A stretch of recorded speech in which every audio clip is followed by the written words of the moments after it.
So in today's tutorial we are going to be learning how to do bobbles similar to this swatch right here.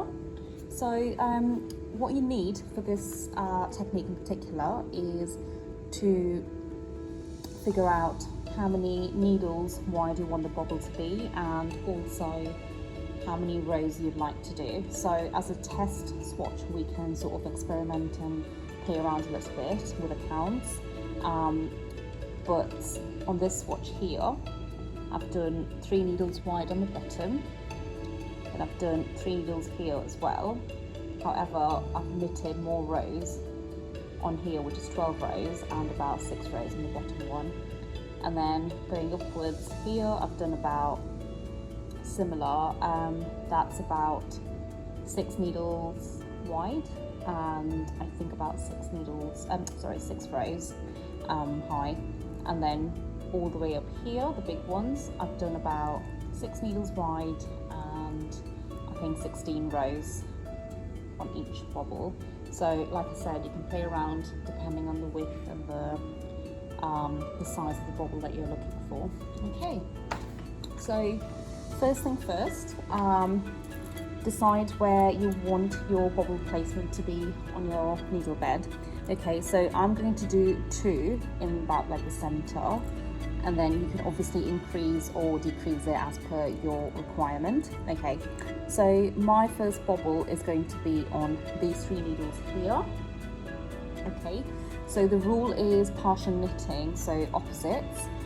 First thing we're going to do is on my carriage, going to move my cams onto 1, which is a hold position, so partial knitting. So I am using silver reed. If you are using brother, all you've got to do is move the cam from N to H, again hold position. Okay, so my carriage is currently on the right hand side of the machine, so everything on the left hand side of this bobble, so these 3 needles here, I am going to push all the way forward onto hold position, and I'm going to go ahead and knit across 1. Right, so again, everything on the right hand side of the 3 needles, which are going to be my bobbles, I'm going to push all the way forward to hold position. Okay, now you can add these weights. These ones are my favorite. I don't particularly like claw weights, so I tend to use these. So I'm going to place it right under the working needles and knit about 6 rows. So I've already done 1, 2, 3, 4, 5, 6. Take my weights off, I just move them along that way.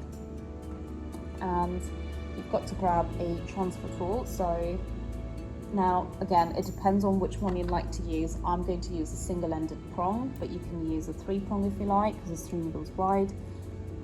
So what I'm going to do is go all the way down to that row that connects the rest of the knit.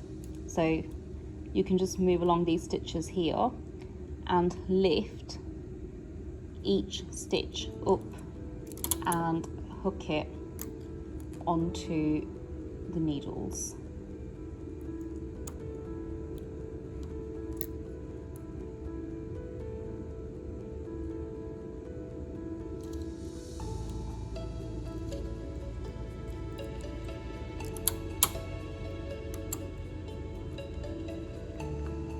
So basically the bobble will obviously lie on the front, and you've just gone back to the initial row where the rest of the knit is. Okay, once you've done the bobble, you've got to figure out where you'd like the next one.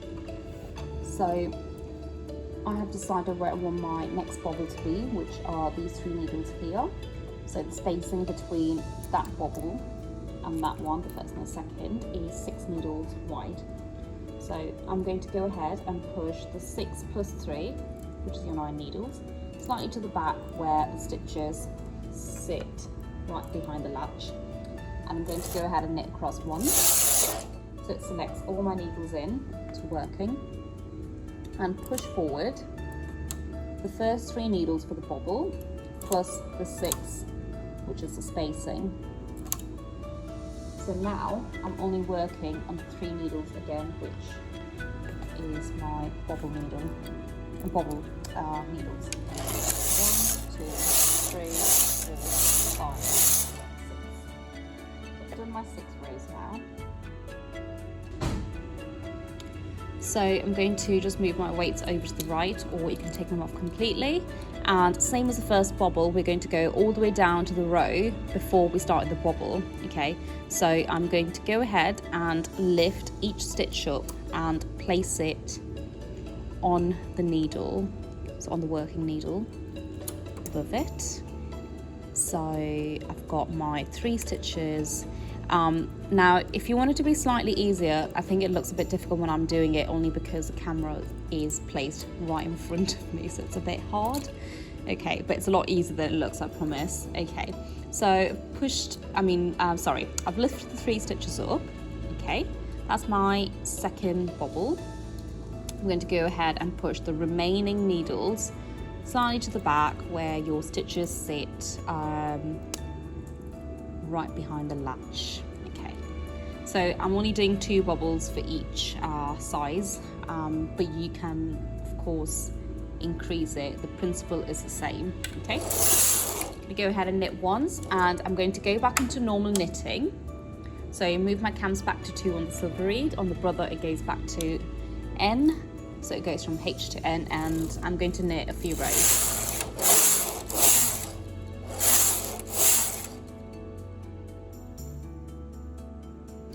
Okay, so next bobble we're going to do is also 3 needles wide, but we're going to go ahead and do about say 12 rows to make it slightly bigger. Okay, so my bobble placement is going to be on these 3 needles here.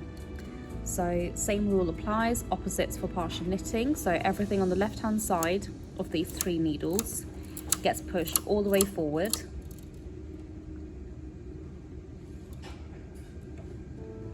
And then my cams go back to hold position, which is 1 on the silver reed and H on brother. Knit across once, and then everything on the right hand side of that bobble gets placed on hold.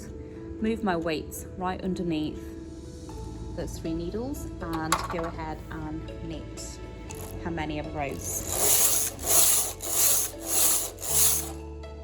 You've got to remember to keep moving the weights higher up.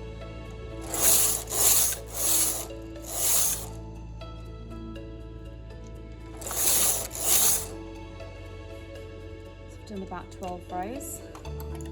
So now I'm going to go back down to the row before the bobble and lift the stitches up and place it on the needles.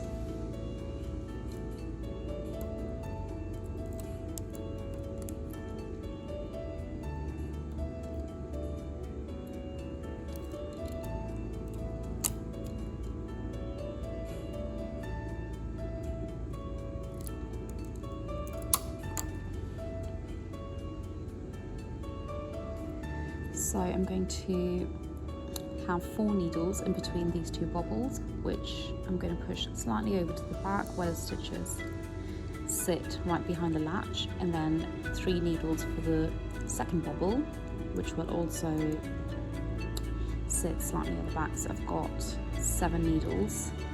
We go ahead and knit 1 row and push forward the first 3 needles for the bobble plus the 4 for the spacing in between the bobbles, and go ahead and knit how many of rows. I'm going to knit 12.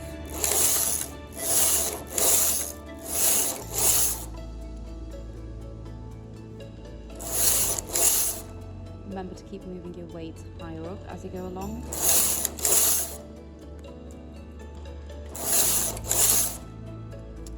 I've done my 12 rows. I'm going to go ahead and lift the stitches up again.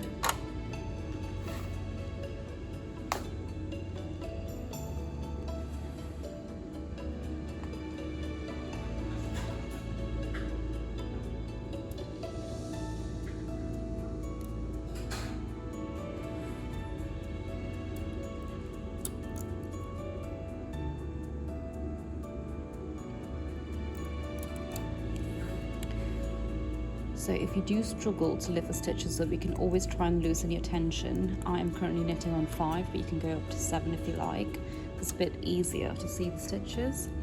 So I've lifted all my stitches up and I'm going to go ahead and push the rest of the needles slightly over to the back and knit across.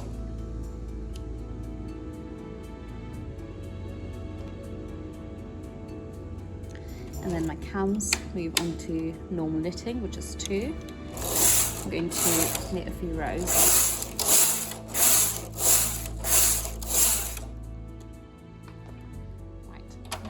We're going to create is going to be 6 needles wide, so the same principle as the bottom 2. So we've got, I'm going to work on these 6 needles, so everything else on the left hand side of that bobble is going to get pushed forward on hold. Move your cams over to 1 and H on brother, knit across once. Everything on the right hand side gets pushed forward and knit. I'm going to knit 8 rows on this one.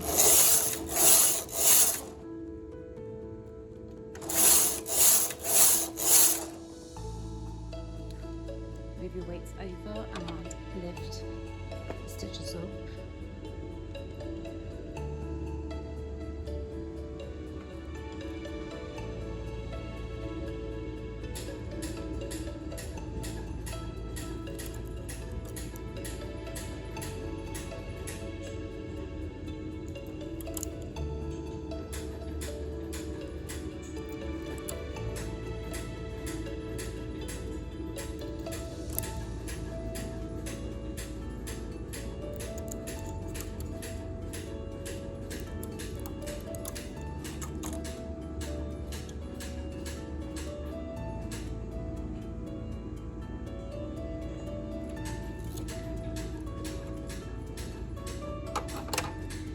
So next thing we're going to do is decide the number of needles between these bobbles. So I'm going to do 6 needles in between, push them slightly over to the back and push the next 6 needles for the new bobble as well.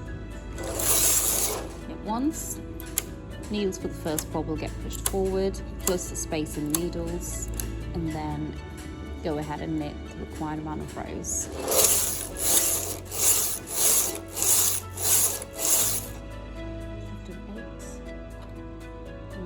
To lift my stitches up.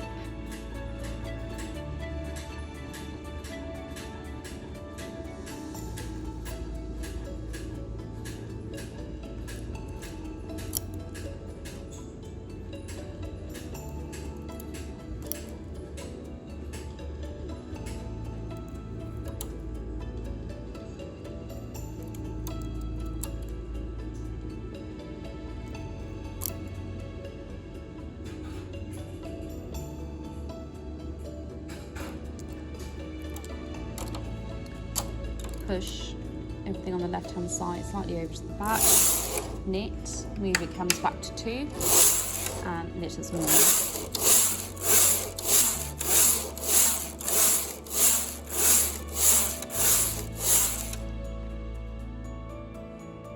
I'm going to go ahead and take the swatch off.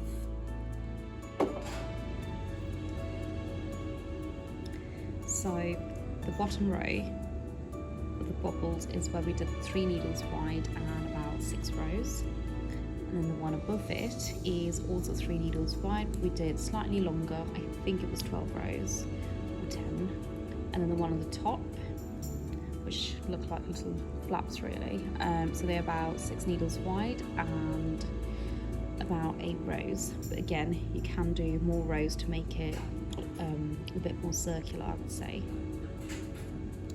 Well, I hope that was helpful. If you've got any recommendations or anything that you would like for me to record and show you, do let me know in the comments below. Thank you for watching. I will see you next time.